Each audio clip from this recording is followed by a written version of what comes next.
di dunia bakal karaos nikmatna. Lamun jalmi tos karaos ibadahna di alam dunia nikmatna, maka di akhiratna walanajiyannahum ajrahum bi ahsani ma kanu ya'malun. Eta di akhirat mah ganjaran mah tong di etang-etang ku Allah pasti bakal dipasihkeun. Ngan mun teh mah ladang ibadahna di dunia teu karasa. Nyemut nah di akhirat bakal karasa teu. Da double pahala mah. Dunia jeung akhirat. Allah mah masihan pahala teh double dunia jeung akhirat. Lamun teh mah karasa di dunia, di akhirat bakal karaos. Tapi lamun teu karasa di dunia, buah-buah meureun di akhirat teh moal karasa. Naon karasana teh naon? Nyata nikmatna ibadah. Lamun teh mah urang teu karaos nikmatna, ibadah teh asa disiksa, hirup asa teu tenang keneh. Boaknya urang teh moal boak menang pahala di akhirat. Da ladang ibadah teh asa teu karasa nikmatna. Ladang maca Quran asa teu karasa nikmatna, ladang tarawih teh harakah capekna we.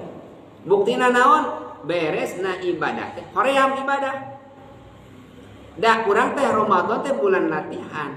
Sabulan aya teh urang keter latihan. Berhasil jeung teu tergantung beres Ramadan.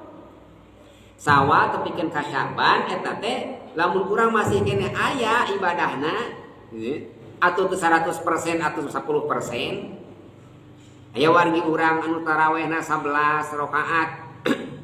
Atuh mu dina luar Ramadan mah 3 rakaatna teu eureun mitir.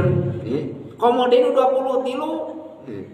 Nu 23 mah kudu 11 mitirna oge. Mun teh mah nempelna ladang Ramadan dina luar Ramadan teh aya asarna. Pan wargi urang ayeuna anu hatos hatam Al-Qur'an 30 juz. Aya nu tapan 30 juz ayeuna Bu. Aya wargi urang nu tos hatam saminggon ayeuna 30 juz. Pan urang mah juz 30.